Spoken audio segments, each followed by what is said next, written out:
Today's episode is brought to you by The Parody Puzzle. It's high noon.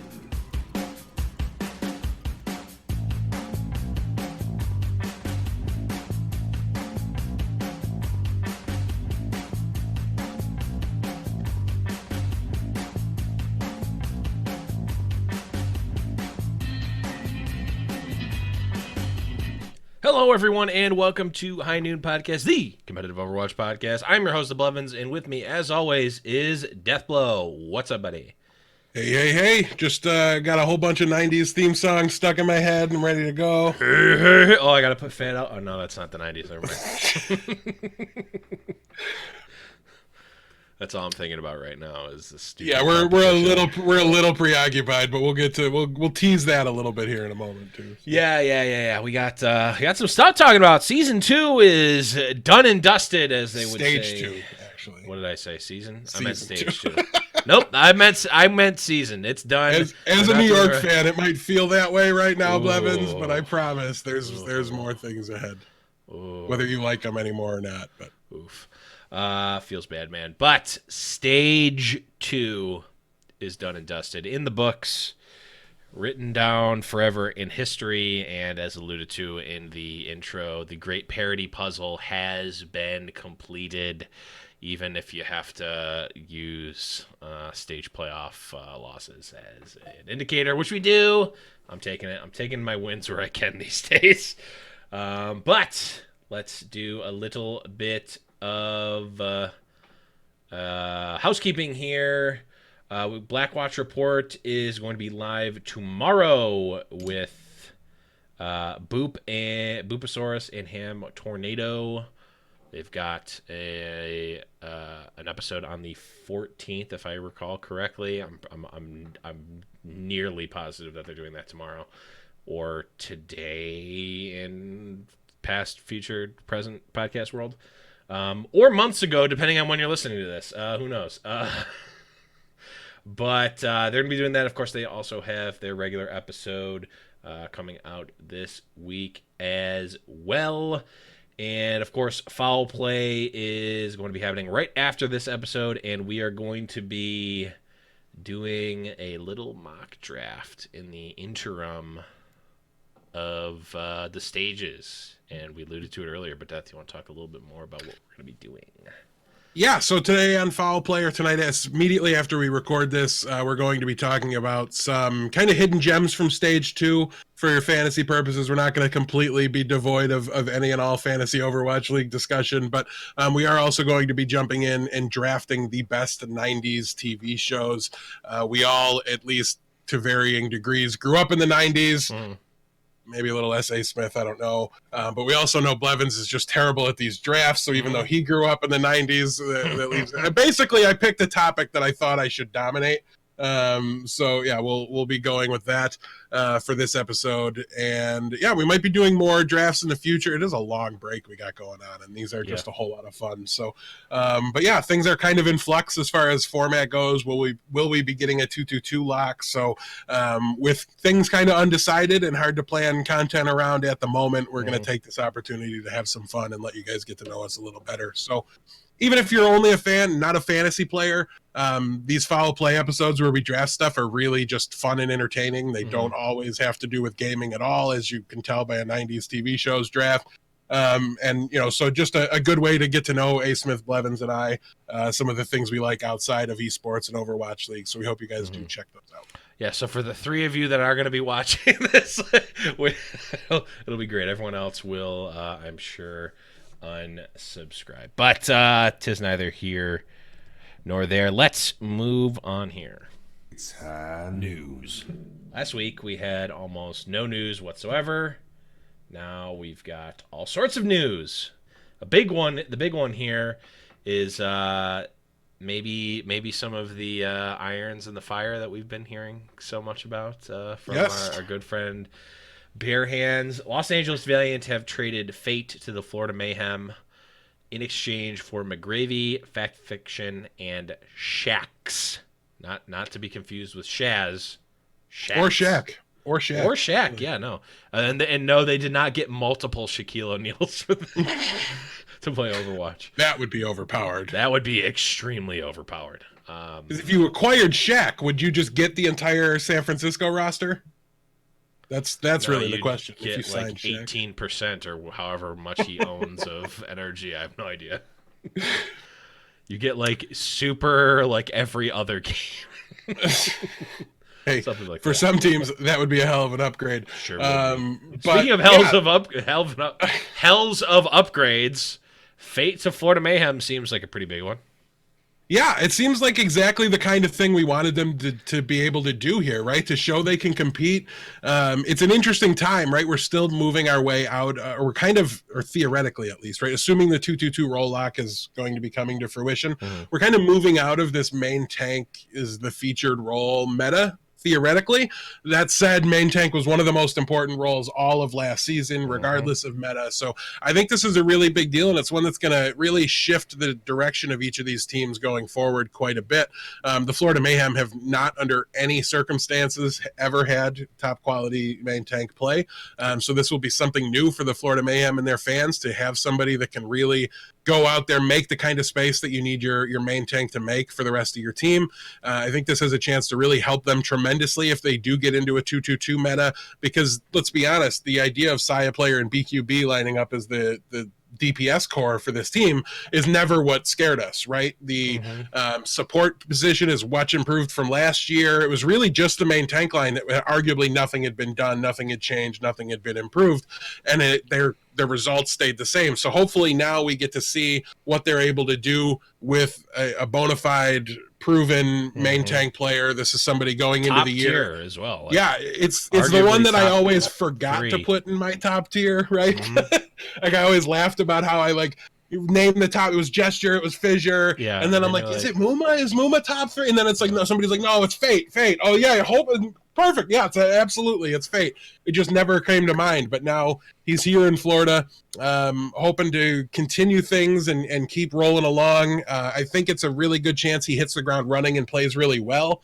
We were worried about what he would be like without Envy when the Valiant made that roster move last year. He picked up the synergy with the off tank of space, no problem. So hopefully that can continue here on the Florida Mayhem.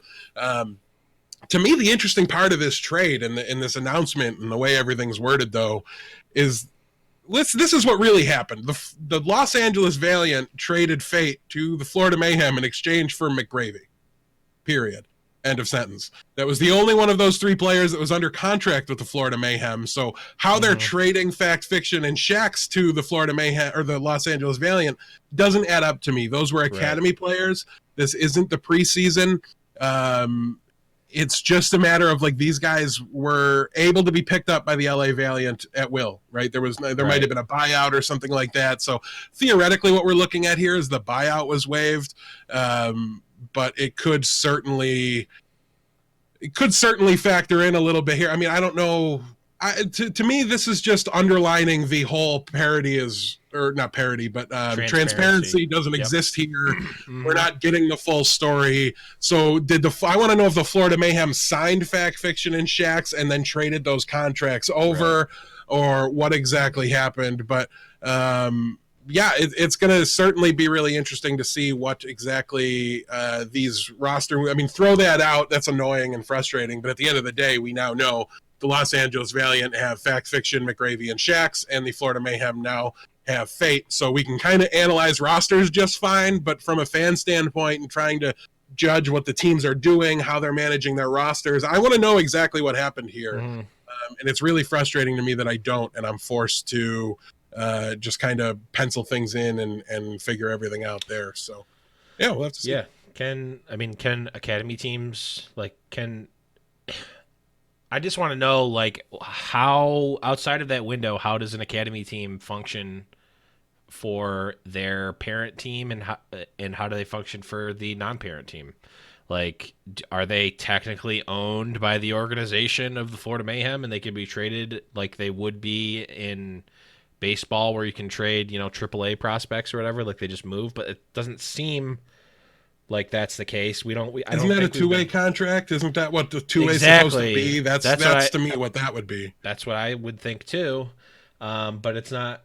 I guess I don't really know how baseball contracts work, but I agree. There needs to be some more transparency, and I mean, I would get it if it's like, well, we just didn't want to include this weird like loophole we went through where we didn't want to put in the announcements we waived the the buyout fee, which I would get, but like there's been nothing said about it. There's like not like everyone's just like, oh, it's a 3-for-1 trade. Oh, okay, great. It's like, It's not. yeah, Because only one of these players was under contract in the Overwatch League, and the other Right. two were just added. So yeah, it's definitely really weird.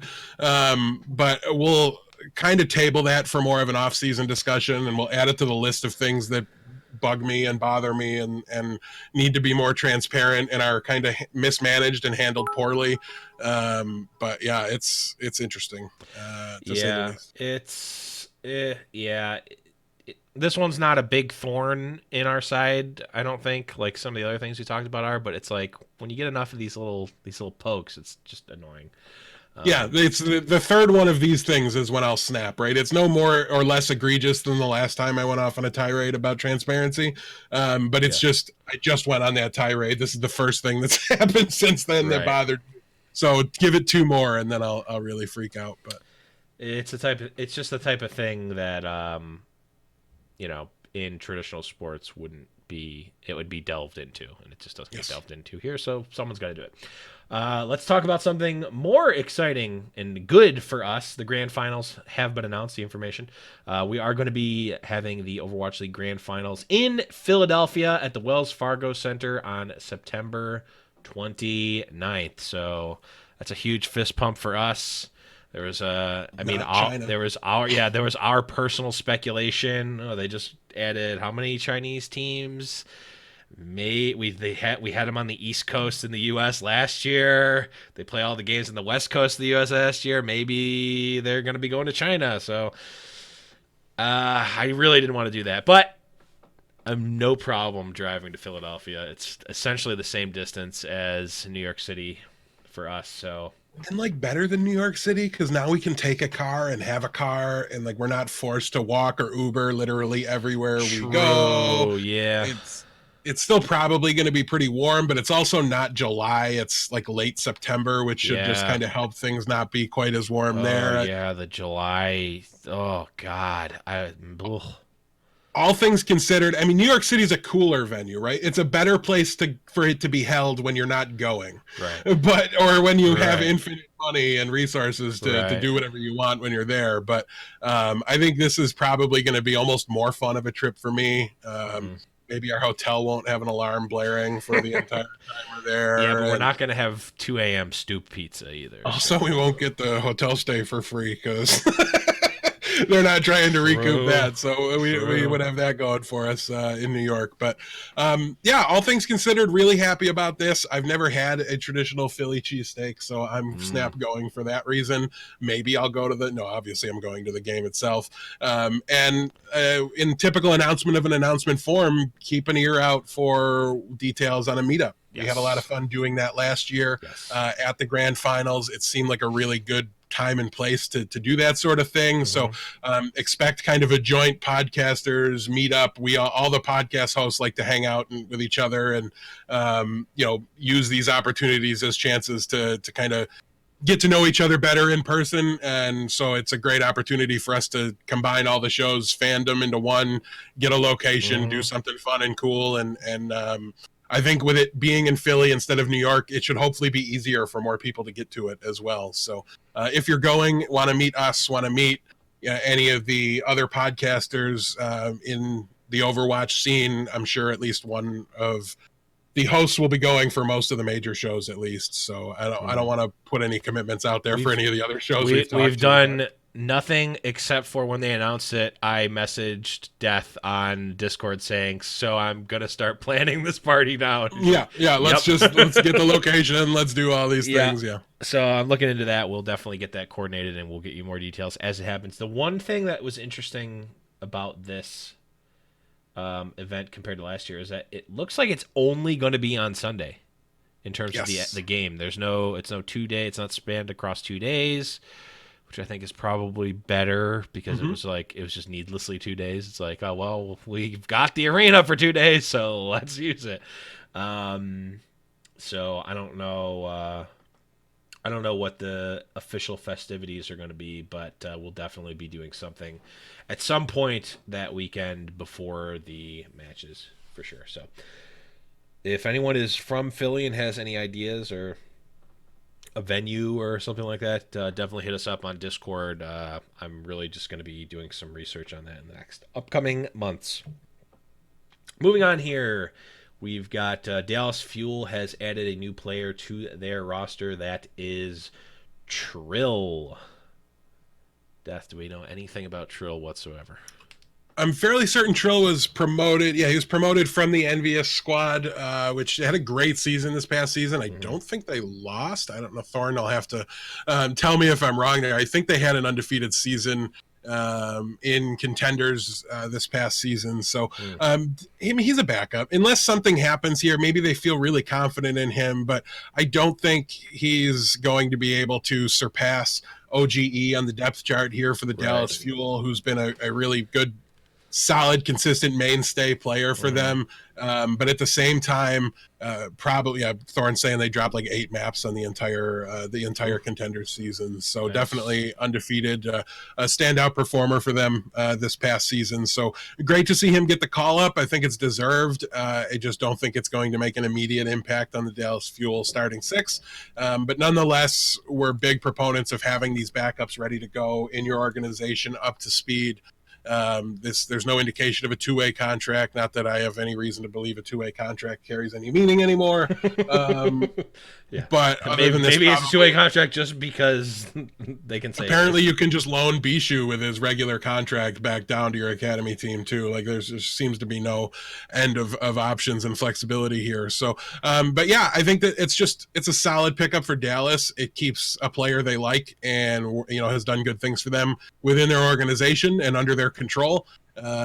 So unless we see some sort of trade, maybe this is signaling Trill's going to be going somewhere else. Like we saw Houston add Smurf and then trade, to pick up Dante in exchange for him, that sort of a thing. But I don't see any reason to expect that to happen here. With Dallas, I think they brought this player in because they really like him. I think he's an asset to the organization and the team, but just probably not a starter for him. Yeah, I wonder, this is a little tinfoil hatty, but we saw LA Valiant trade away Fate, arguably one of their better players, certainly one of their better players, and picked up. I'm not even going down that line. It's not even worth it. I'll once I gather some more. Once I see that Major League Baseball really is controlling our minds, maybe I'll come back with that tinfoil hat theory. But speaking of Major League Baseball, okay, I got a transition here. We got a very personally exciting for me announcement, though it's been the reaction today has been mixed, I would say. Overwatch League announced a partnership with Upper Deck, the traditional sports trading card company. On June 19th, they will be releasing the first set of Overwatch League trading cards. They're going to be doing cards, stickers, sticker packs, and other memorabilia. They're also doing like e-packs, so you get like digital cards. The way that it sounded in the press release is that you buy like digital buy digital packs, but you can also like redeem those for real. They'll send you real cards. I don't know the exact details of it. It sounded a little weird, but with that being said, couple of cool things I think with this. I just have my personal. I grew up on baseball cards. Loved collecting them when I was younger. Was just a cool thing. Well, I guess cool is a strong word. It was cool to me to collect baseball cards and do that. That obviously, as listeners of the show know, evolved into a Magic the Gathering addiction for many years. But it really it all started with baseball cards, and I guess I can also link back my degenerate gambling habits to opening baseball card packs, because you got the chances to get those rare insert cards and the autograph cards and the game used jerseys, game used bat cards. from what it said in the press release, it looks like we are going to be getting some of that stuff. There's going to be autograph cards. They said there's going to be potential game used, or I don't remember what the exact wording is, but it led me to believe there's going to be like game used items or, those They're IRL loot boxes. IRL loot boxes is exactly what they are. Yes, Thornrain and Chad is saying the OG loot box. Yes, exactly. It's just gambling addictions. Yes, there will be physical cards, including memorabilia and autograph cards. Right. So I'm super excited on that, just for my personal enjoyment. I think a lot of people have that same sort of background. What I'm possibly, and I have no inside information to this, I have no idea if this is possible or if this is what they're going to do or anything like that. If they have some sort of platform where they're having these, these e-player cards where there's stats associated with the players and all these different stats and whatnot for the players online and purchasable, maybe there's some sort of avenue here for, I don't know, a fantasy type game. Now, I don't think it's going to be, fantasy Overwatch League like we're doing for Foul Play, at least not exactly like that, but maybe there's something we do here. Maybe there's some sort of game or something we can do with the cards that's cool. I think in my eyes, the digital collectibles, like if they're just going to be an online version of the physical cards just on a screen that you look at and they don't do anything, what's the point? To me, at least. Yeah, couldn't I just screenshot them and keep like dead JPEGs? Can't I just take pictures of the cards? Like they need to have some sort of added value. It's something to make them cooler than just a picture of the cards. That's my 2 cents on it. And believe me, I'll be spending more than 2 cents on these stupid cards. And if they're redeemable too, just kind of go down the theory craft a little bit here for this particular topic. Depending on how they're redeemable, it might just be incorrect to ever own paper copies of these things, because if they're redeemable and they're always redeemable and they're 1-for-1 redeemable anytime you want, you can just like pay or whatever to get them. They just potentially get damaged by having physical copies of these things. So the digital copies would always be worth more, at least until they're no longer able to be redeemed. That's probably what it'll be. Is like, if I had to guess, it's going to be very similar to what MTGO did, and that's if you have the full set out of season, right, then you can redeem them, but then after so long, they'll never be redeemable again, and then they become online-only objects or something like that. Yeah, so there's going to be some gamesmanship versus online versus paper copies of things, and I think people that are interested in this from a collector standpoint, from a profitability standpoint, it definitely opens up a whole new way to kind of look at and discuss and interact with Overwatch League. I think overall these are a great thing to add. Yeah, I mean, we talked about, or at least I specifically remember bringing this up when they announced Overwatch League. Like, hey man, maybe there's going to be Overwatch League cards. Like, that's what I want. Like, it's a sports league. What does sports have associated with it? Cards. Now my real tinfoil theory here, and I know Totally Drunk is with me on this. Back in the early 2000s, there was a baseball trading card game that was actually made by Wizards of the Coast, the company that makes Magic the Gathering, called MLB Showdown.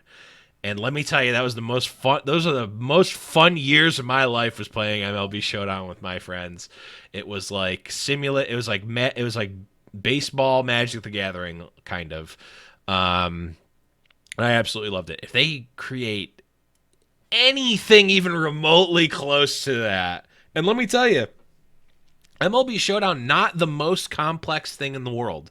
It relied heavily on rolling a D20. And if they give us anything more than just, you buy these cards so that you can say that you have 125 out of 125, or you're buying these cards for anything more than so that you can resell them because there's a potential rare card in it, I'm gonna be happy. Even if it's just that, I'm still gonna be happy. But I don't want them to make these types of moves just to make them. I mean, obviously they're probably making them because there's a deal there. They're getting money, which is great for them and overall great for the league. But like, you got a really cool opportunity here. Like, make something out of it. But who knows? We'll see. All I know is that two things I want to say. Last two things I want to say about this. At the All-Star game, they're actually going to be giving out promotional like packs of these cards at the All-Star weekend. If any listeners, I'm making my call to action here. If any listeners can get me a pack of those, a promo pack of those cards, I'll be forever grateful. I want one so bad, and I'm certainly not going to be able to go to the All-Star game. All-Star. Yeah, I would if I could, but I absolutely can't. But I do want one of those promo packs. And the other thing is not important enough that I would remember it before I said it, so I said the important thing first. I guess. Just wanted to get the public begging out. No, there was definitely something else that I don't remember. Yeah, well, not important enough. I'm gonna remember it in 15 minutes and completely break down the flow of what we were talking about to say it. But before I do that, let's move on. It's tournament talk.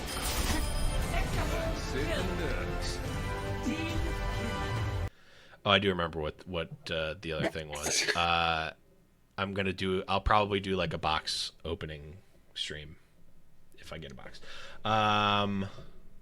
All right, let's move on here and talk about the good old playoffs. On Thursday, we had San Francisco Shock defeat the Shanghai Dragons 3-1. Notably here, the pristine, perfect stage, the 100% perfect stage, was shattered by none other than the Shanghai Dragons. The Hangzhou history was in fact made. Hangzhou Spark defeated London Spitfire 3-1 on Friday. NYXL 3-0'd LA Gladiators, and Vancouver 3-0'd the Dallas Fuel. On Saturday, San Francisco continued their domination 4-0 versus the Hangzhou Spark. And the match we've all been waiting for so very, very long. Vancouver Titans beat the NYXL 4-1. And in the rematch of the Stage 1 stage playoffs, San Francisco Shock end up taking out the Vancouver Titans 4-2 for their very first loss since the onset of the Overwatch League. Not too many surprises in there. I'm trying to think. I think Hangzhou over London was the only thing that really busted up my bracket. I don't remember if I picked Vancouver or San Francisco to win. I remember waffling quite a bit on it. I'm sure it's right there in the notes. But for the most part, kind of a cut and dry, though still very entertaining playoff. Yeah. I think the Hangzhou Spark are a team we really need to look at and take seriously. London was playing pretty well this stage. And sure, maybe they came out and didn't have the best match, but I don't know that we would have really pegged Hangzhou as a team able to even capitalize on the London Spitfire when they did stumble a little bit. So was definitely an eye-opening result there. And then, like you said, I mean, we've been waiting on Vancouver versus New York for such a long time. I'm glad it didn't take until the regular season finale at the end of the year to really give us that that matchup. But yeah, I honestly had a great time watching the stage playoffs. It's not usually an event that I really gravitate towards or really care about, but I do think it was enhanced by kind of the lack of only a week off, and there's a month off. There's a new meta coming up. There's likely to be, I've mentioned it a couple times already, the 222 roll lock is rumored to be hitting Overwatch League for stage 3 before we even get it in game. So if that happens, there's really nothing these teams can be looking forward to and prepping for the future. Other than just, them prioritizing time off and relaxing probably a little higher than normal. So I thought this was a better stage playoff than we've gotten in the past because of that, because the horizon is really wide open and they don't have that focus that for stage one, for an example, we already knew what patch it was going to be by the time the Mhm. playoffs started, right? So what were they scrimming? The smart teams were scrimming next patch, not this Right. patch, right? They were trying to figure out, is GOAT still good? Is it bad? And there was a very big difference in the style of GOAT's play between stages 1 and stage 2 that I think we saw these teams kind of prepare for and get ready for. So yeah, I thought this was a phenomenal stage playoffs. I really, really enjoyed watching it. And I liked that New York lost, because that's the kind of mood I'm in with Overwatch League at the moment. My team can't win. Nobody's can win. Take that, Yeah. Except for the people who are San Francisco Shock fans. But as Right. alluded to earlier, we have now, I mean, counting stage playoffs, which I'm going to count for the sake of this bit. The parity puzzle has officially been completed.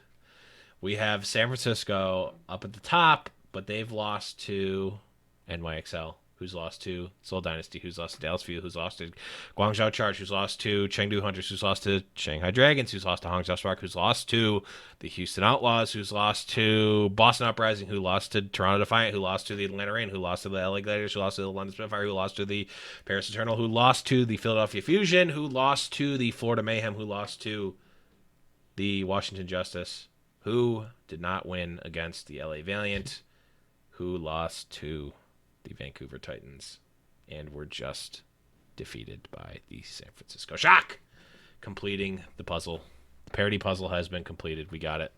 We got there, boys and girls. It's happened. To me, the big takeaway here, and it's kind of a level 1 takeaway, but like, it's really nice to see Vancouver as beatable, and I think a lot of people didn't really view them as that, and Right. we certainly did, but Maybe we've been too kind much of so. on board for a long time Yeah. with the age of the pure powerhouse, the head and shoulders one team better than absolutely everybody else are definitely behind us. The league format is one that especially kind of brings that down a peg and really changes the playing field quite a bit. You're not going to be able to do what Envy did back in the day, or Right. Lunatic Cloud9. High or whatever. Yeah, all the teams that had those really long extended win streaks. Vancouver does have a really long win streak if you combine Contenders and Overwatch League, but that's not a worthwhile exercise, to be honest. It's a little bit comparing apples and oranges as far as terms of levels of competition go. Every single time they show up on stream, the broadcast will mention that. Just in case They do for some reason. Just because. Right. I mean, it does make a compelling storyline, and it extends the win streak, and it does. Right. I mean, it's worth mentioning, right? But it's just not worth like analyzing or going super deep into, because literally because of every the single difference. time, or Maybe you don't need to go, mention it so often. But it was great to see, and props for San Francisco, who I think are the team that a lot of people did peg them to be, a top tier powerhouse, but to me, they're doing it in a way that is a big surprise to everybody, right? What did we hear when the striker trade went through? It's like, oh, Sinatra's on the bench. I knew he wasn't good anyways. Like, he's way overrated, and now he's probably like your midseason MVP. How do you pick somebody else for it? They're doing it with what is arguably the strength of their roster on the bench. The DPS players for this team are phenomenal, and they're not really out there at the moment, or they're playing the ones we didn't expect them to play. Go ahead. If Jane is correct too, or if what he's saying is true about Striker, apparently all he's doing is just playing Widow and just grinding Widow and just leveling up the DPS play, which is like, at first glance, it's like, okay, well, yeah, the DPS players playing DPS, but like that's not what a lot of the DPS players have been doing in the stage 2, right? Like, they're playing Brigitte, and they're playing because they're their team's best players. It's like San Francisco has the best team in Overwatch right now, and also is 4D chessing us by preparing for potential, like, from the onset of San Francisco Shock, when they were originally announced, the first roster announced, they already were looking at the future, right? They had Super and Sinatra who weren't able to play. They were looking at the future. They're still, at least from what we can see, it looks like they're still doing that. They're planning ahead. Okay, we won this stage, great. How are we going to win? How are we going to win the stage playoffs of season 3? How are we gonna win the championship this season? Like playing in the present and also planning for the future. I think there are a few teams that are doing that right now. And I guess, I mean, maybe I'm speaking a little bit too early because who knows what they're going to look like in stage 3. But my guess is that they're still going to be pretty strong, considering they are back-to-back stage finalists here.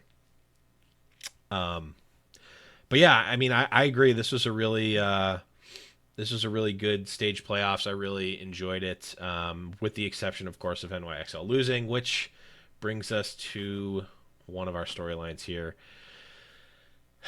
I got to bring out these stats before we talk about this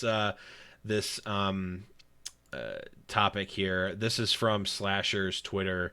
NYXL in the Overwatch League regular season 46-8. NYXL in the All Stage and season end playoffs 12-17. Yikes! That's misleading to me. It is. Is that map win record this season? No, that's match win. That's matches total between both seasons. There's not been 29 New York XL playoff matches that have been played. Has there not been?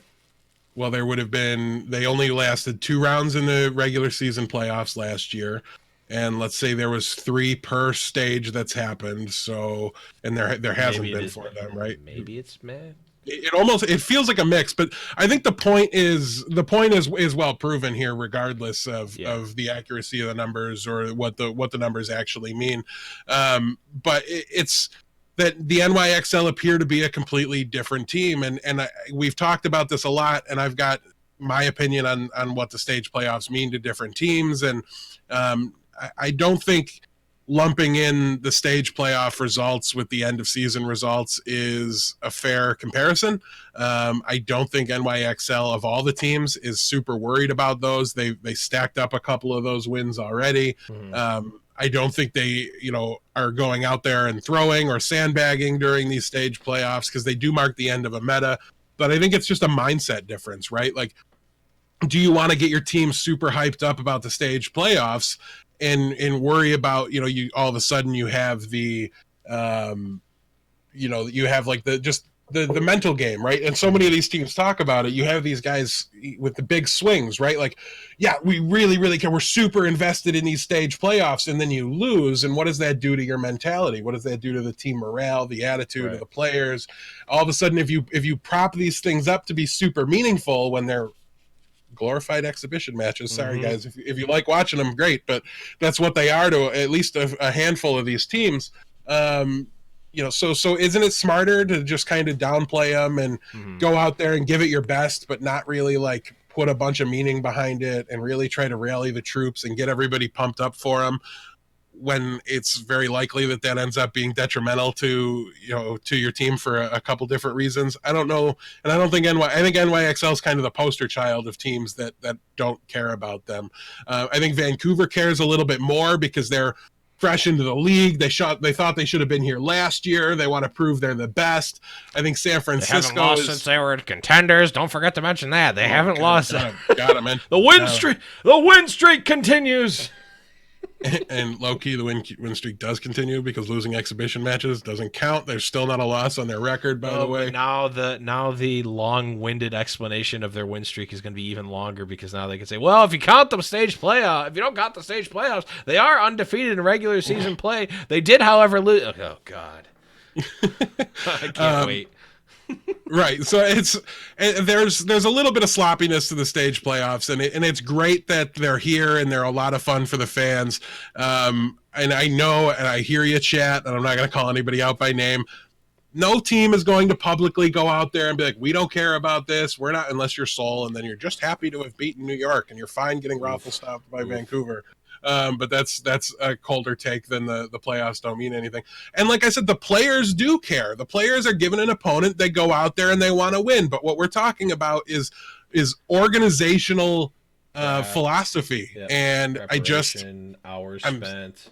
right. Like I just can't buy into it was the same going into these stage playoffs for the vast majority of these teams.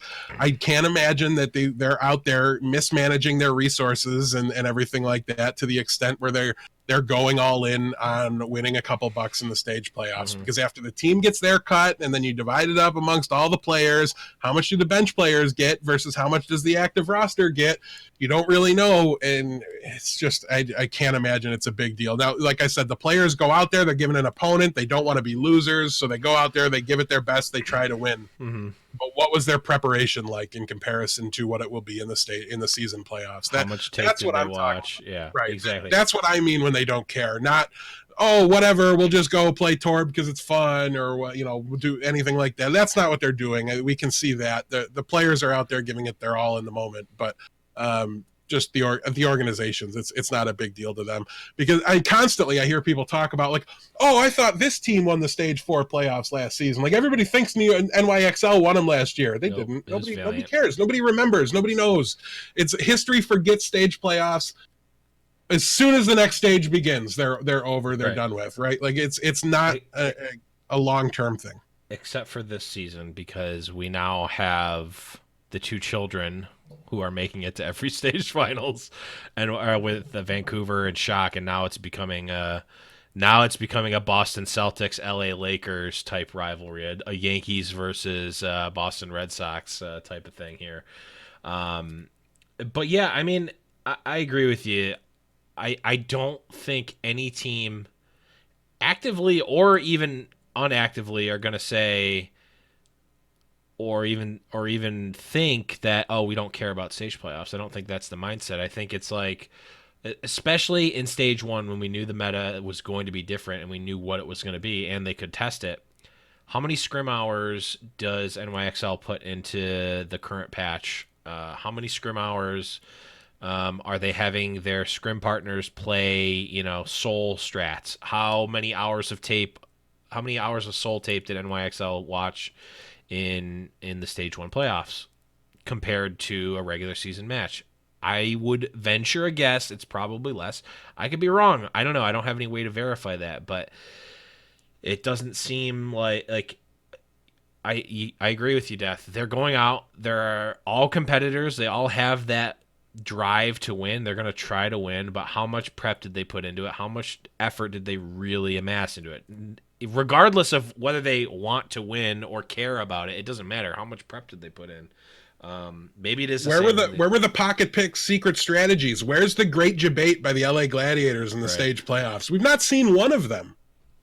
I don't recall a single surprise Hail Mary, whatever kind of a moment from stage playoffs like we saw in the regular season playoffs last year. And that to me is the difference, because you'll see those things come out even in the regular season when you're mathematically eliminated from contention going into the last week. Your playoffs just started, that sort of a thing. And in a way, those, I think, mean more to the organizations, even the end of the regular season or the regular season games. And if I was running a team, or this is how I want the Toronto Defiant and the Houston Outlaws to think of them if they get back to stage playoffs, is they're great. They're fun. Play for the fans. Do your best. But, they're not the focus. And I don't want them to be the focus for my teams. And maybe I'm projecting that onto the vast majority of the league. I don't know. But objectively, whether it's my team or not, I do firmly believe it is the smart, correct way to look at them and the way to approach them as an organization. So I'm going to give them the benefit of the doubt and say that the majority of the teams approach it that way.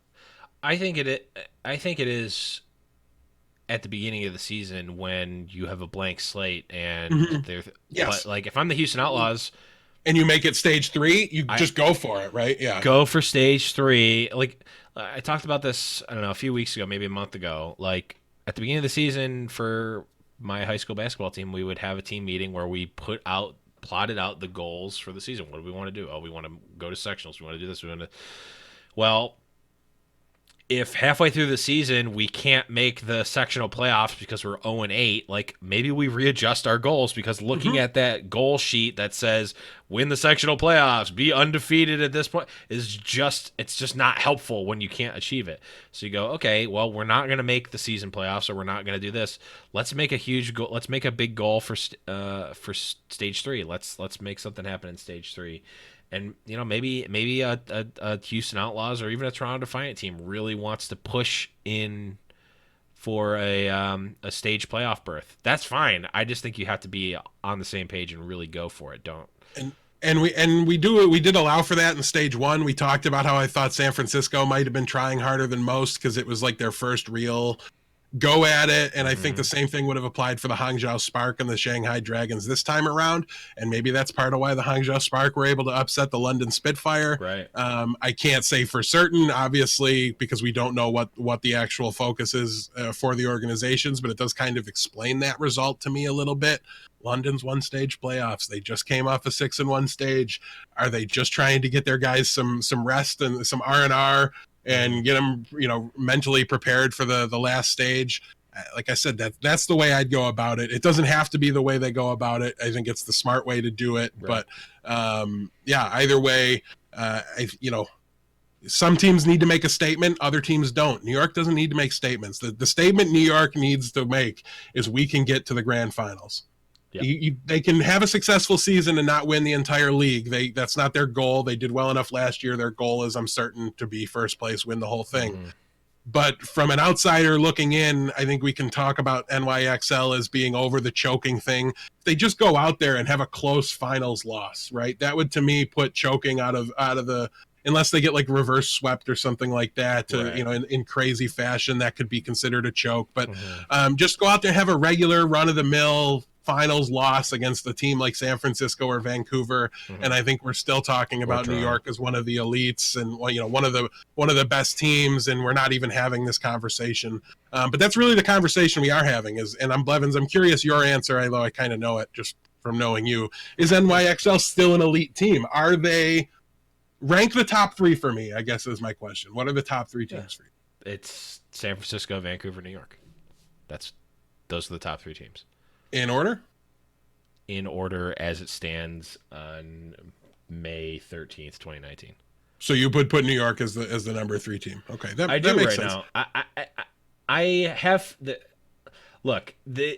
It's San Francisco and Vancouver right now have leveled up to a point where NYXL really needs to check what they're doing. They need to. I am glad that they actually faced against Vancouver, and it was interesting because they had the post-game interviews and Jonak is talking a little smack, which I like. He's like, I don't understand why these guys are undefeated, and then they get beat pretty badly. Good. Put that in that. Give them a challenge. This match, the Vancouver versus New York, was the first time that New York was on paper ever the underdogs. They have literally never been the underdogs in a match before this match, and they lost that match. It was the first time that they were not favored to win by the stats and by the records. So I know. I mean, I've been on undefeated teams, undefeated season teams. I've been on a literally didn't win a game teams. And I think, honestly, in terms of helping me become a better player, a better, athlete, in terms of, and just helping you with life, in competing, being on a team that literally doesn't win a game strengthens you and makes you better at dealing with things and grounds you more in terms of what your competition and what you're going up against is. When you don't lose, or when you're really good, you're always favored. You're not as humble, which I don't care from the optics of it, but from the when you start underestimating people, they overperform on you. We've talked about it for years now. The underdog in a matchup can play loosey-goosey. They have nothing to lose. They're playing with house money. Insert whatever metaphor you want. It's all true.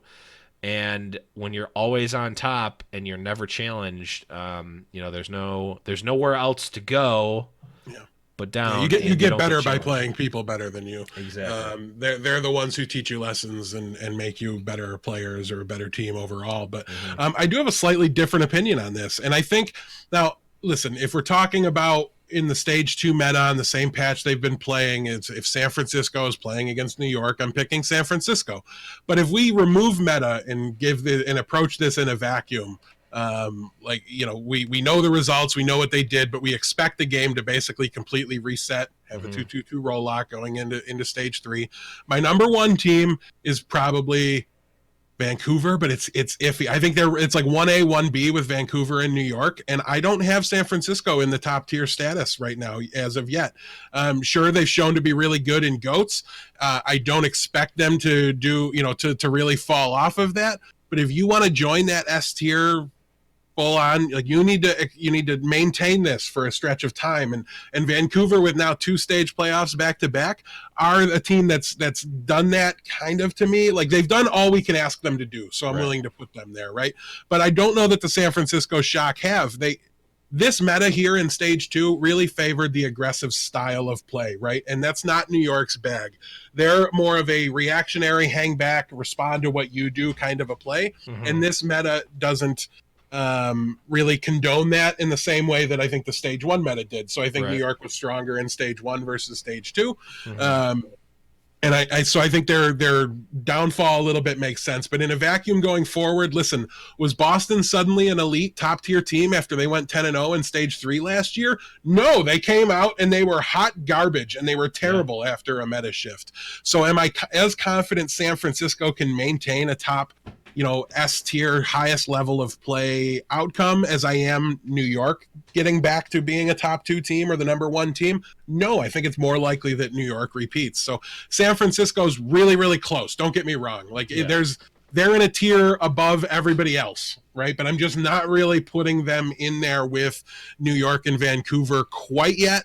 Again, this isn't a knock on San Francisco. I get painted into corners where I hate teams and players all the time. This isn't that. I actively really enjoy watching San Francisco play. I love them.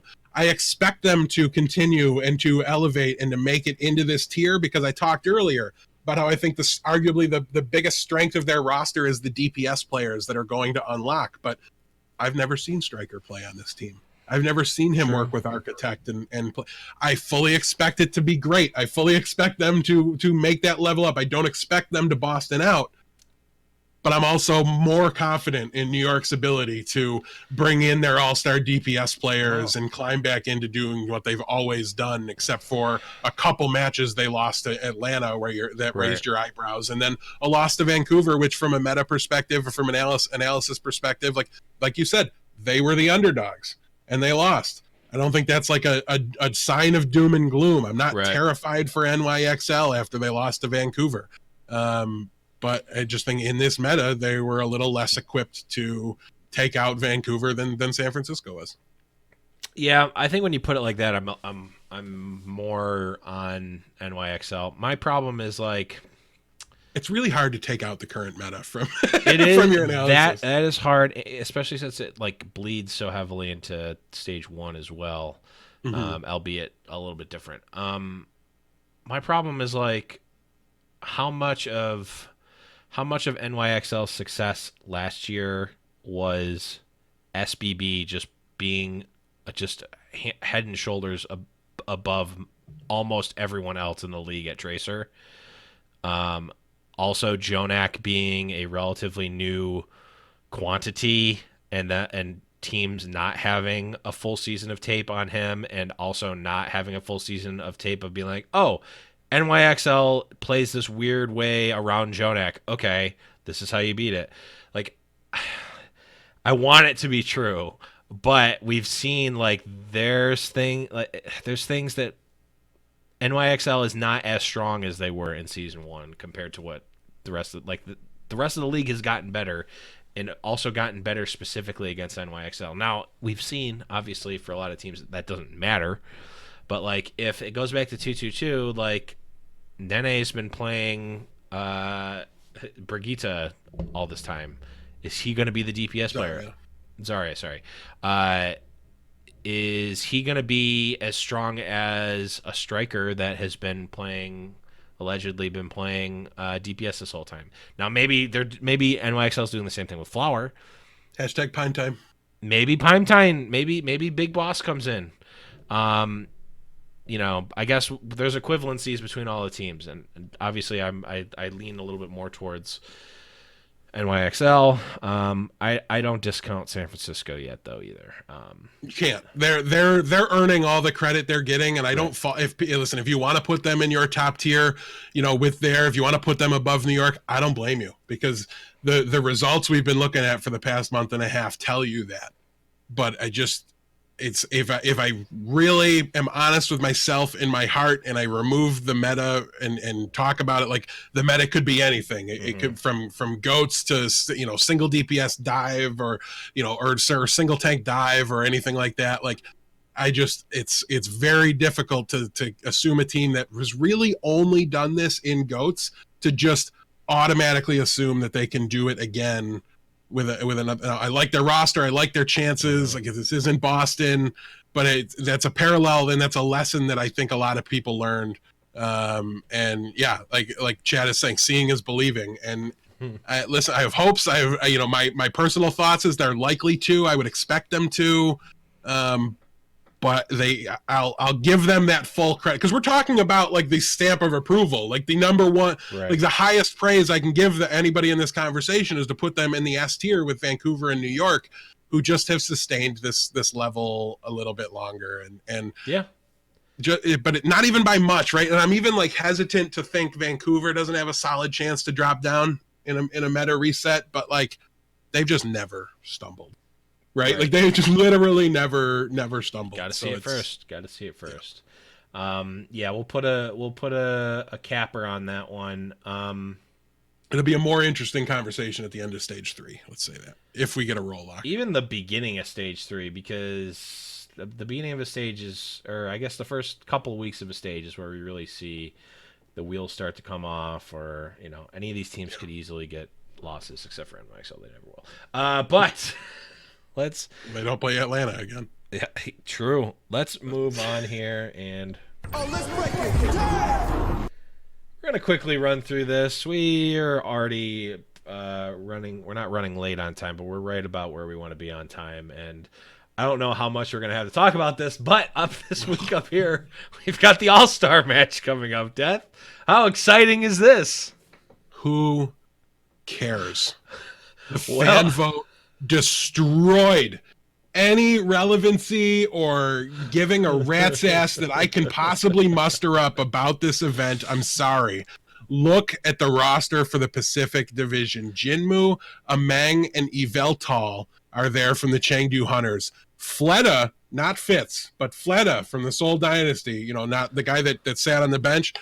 He's in here for Seoul. We got Jaehong. Fine, Jaehong, great pick. Yeah. Great pick for the Pacific Division. Great job, voters. You got one. And then Gu Shui is here as well. Another main tank. Great. What are we doing? Go over to the Atlantic side. We've got Poco. Fine. Did he deserve it? No. And then we've got Jonak. Over fine. Mecca, no. Great. Jonak, yes. Solid pick for Jonak. Yep. Pine. Where's he been? Not a minute on stage, Blevins. Fusions. I voted for him.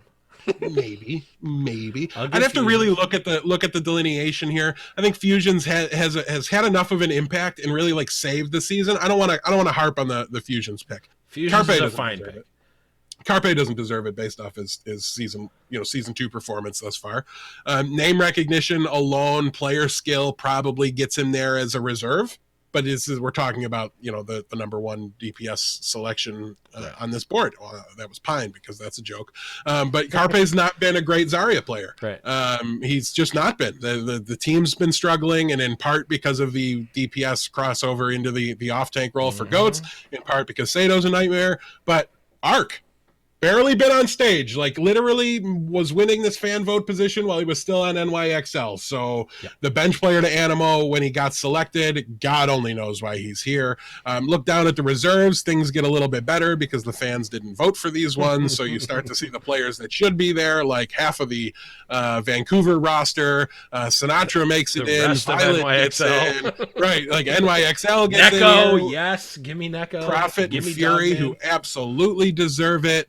Neko's there, Dogman's there. You should see like the top performer from every team, kind of regardless of how they're doing. Right. So I think Dante makes a lot of sense here. Cruz makes a lot of sense here.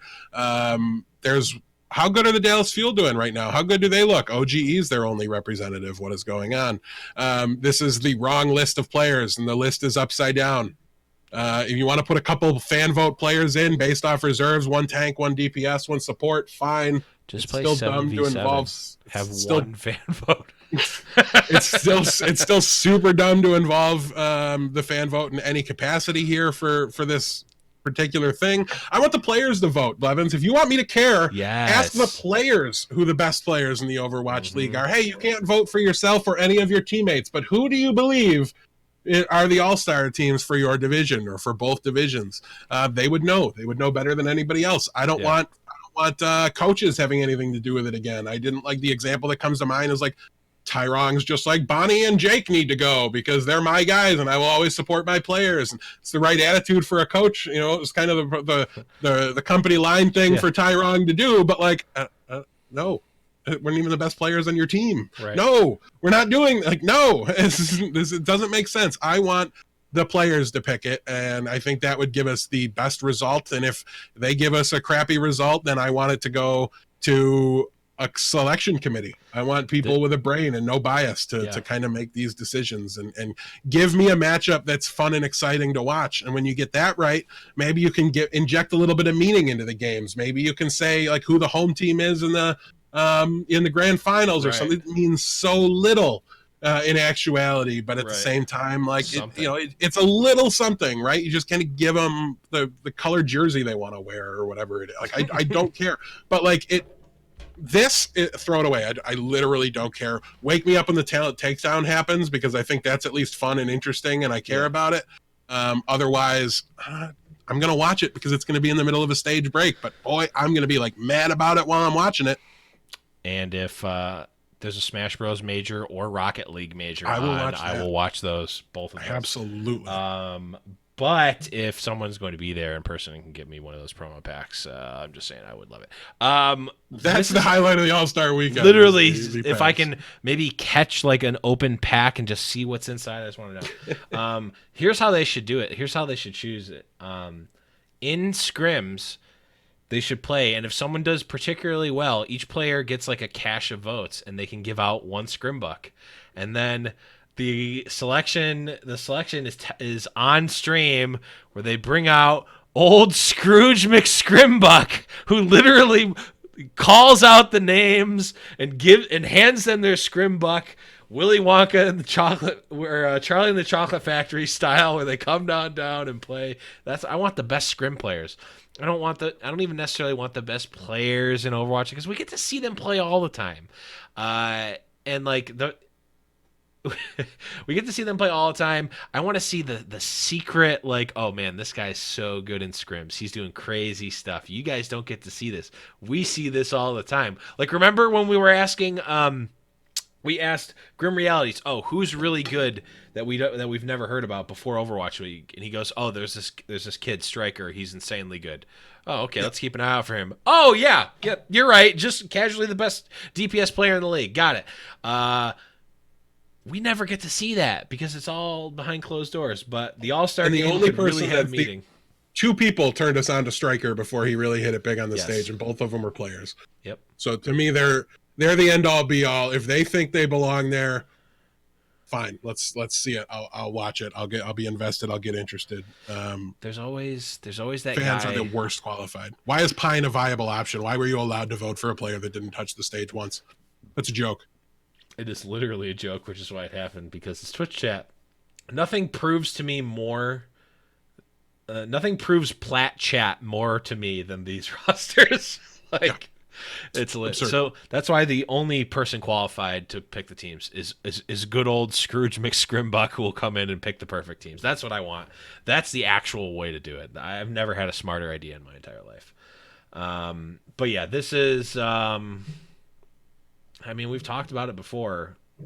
We don't care about this. Like, it's Yeah, and listen, if you're excited about it and you're like, don't let us ruin your good time. Right. By all means, have fun with it. If you were invested in the vote, enjoy the event. But Yeah. man, You know what I really like? The jerseys of the teams. I thought they looked yeah, really the cool. jerseys look almost. If they weren't $100, I would have bought one, but they are. So I guess I'll have to wait to get my Necco All-Star jersey. great. Yeah, that's the one I would want. I was like, I don't know if I want a Dante one. I got to see what the team's going to do after they implode in the offseason and get new ownership. I get the option to get a Pine one. This might be my last chance to get a Pine jersey. So You're not wrong.